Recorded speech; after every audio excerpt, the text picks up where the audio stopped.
পুরোপুরি নিশ্চিত না, কিন্তু প্রাথমিকভাবে যেটা জানতে পেরেছি যে তাদের মধ্যে পারিবারিক দ্বন্দ্ব ছিল এবং এখানে টাকা পয়সা লেনদেনের একটা বিষয় ছিল।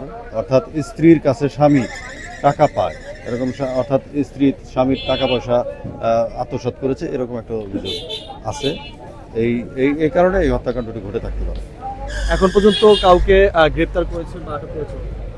না, আমাদের মূল সন্দেহভাজন যে নিয়ে আছেন ফোরকান, ওকে আমরা এখনো গ্রেপ্তার করতে পারিনি, কিন্তু ফোরকানের যারা মানে ফোরকানের সাথে যাদের যোগাযোগ আছে এরকম দুজন ব্যক্তিকে আমরা আমাদের জিজ্ঞাসাবাদের জন্য আমাদের হেফাজতে রেখেছি। তাদের কাছ থেকে আমরা গুরুত্বপূর্ণ তথ্য পাবো। এটা তথ্যের ভিত্তিতে পরবর্তীতে আমাদের তদন্ত কার্যক্রম চলবে। প্রাথমিকভাবে একটু দেখলে যে মৃত্যুর কারণটা কি? মৃত্যুর কারণ যেটা বলছিলাম যে এটা পারিবারিক দ্বন্দ্ব, টাকা পয়সা এবং স্ত্রীর বিরুদ্ধে তার একটা পরকীয়ার অভিযোগও ছিল, এগুলোই।